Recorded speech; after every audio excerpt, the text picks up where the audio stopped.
넘어가 봅시다. 자, 원산지 사전심사예요. 원산지 사전심사 쪽 보시면 뭘 보실 거냐? 331페이지입니다. 330페이지, 331페이지.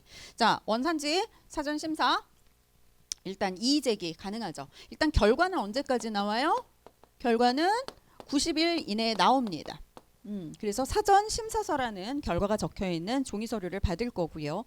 그 결과 통지를 받게 돼서 불만이 있다면 여기에 대해서 이의제기가 가능해요. 이의제기 30일.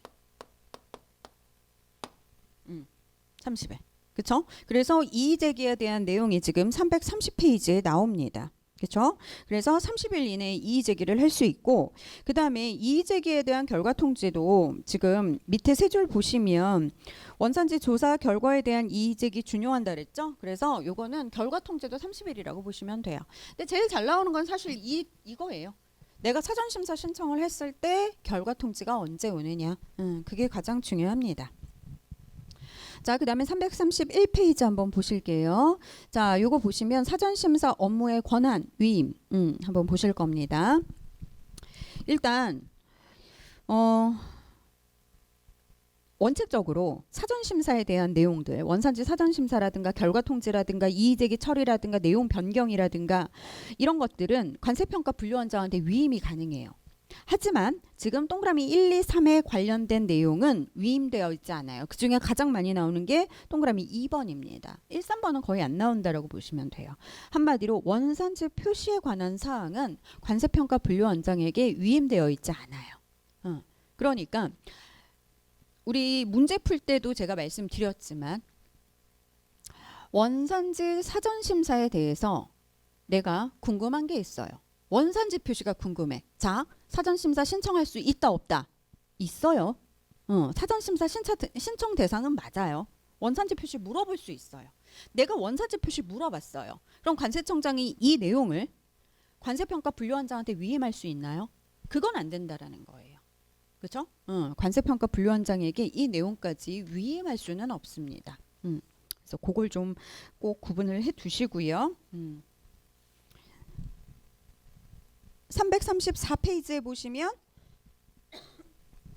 사전심사서 변경이 됐을 때 그 적용 유예라는 내용이 나오죠. 여기서는 챙겨가셔야 되는 게 뭐냐 하면 칠레 90일, 싱가포르 60일, 캐나다 90일이라는 거예요. 그리고 조금 더 보충을 하자면 이것도 문제에서 나온 게 있는데 오른쪽에 있는 게 그 내용이고 334페이지 본문 밑에 세 줄 한번 보실게요.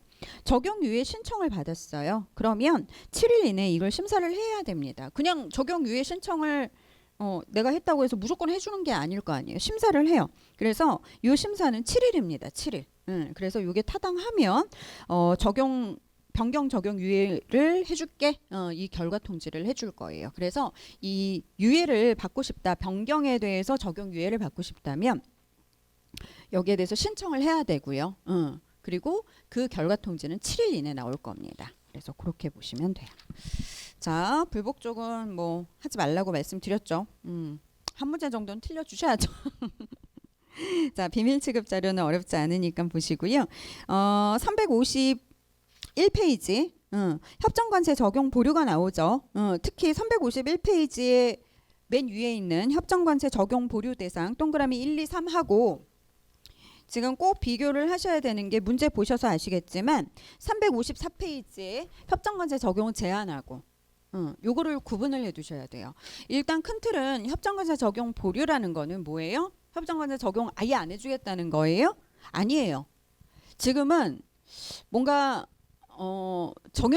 지금 뭔가 결정된 게 없으니 잠깐 내가 조사를 좀 해볼게 라고 얘기를 하는 거예요. 원산지 조사를 하기 위한 기간이 필요하니까 잠깐만 보류할게. 그래서 원산지 조사를 해.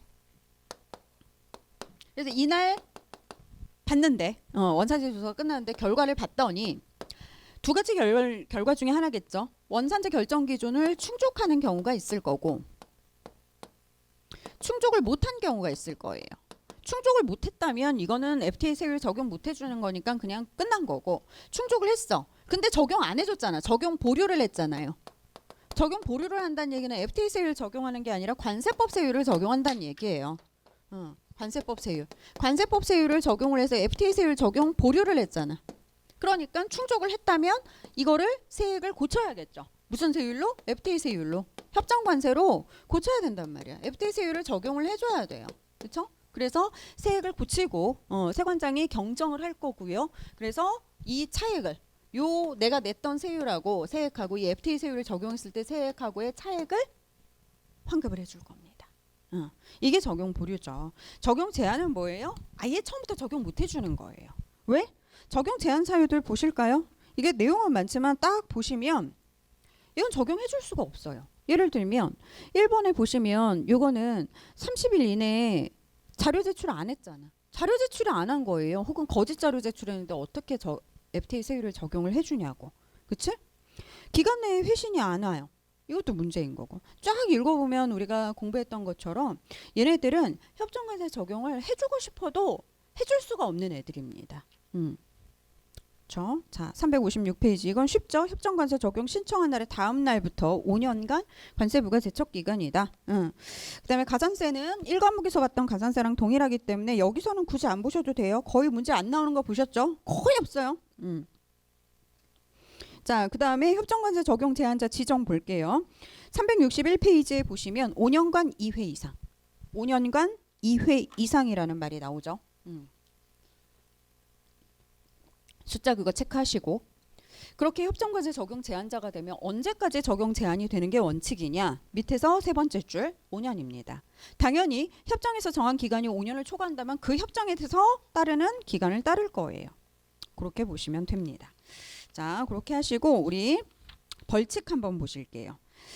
365페이지입니다.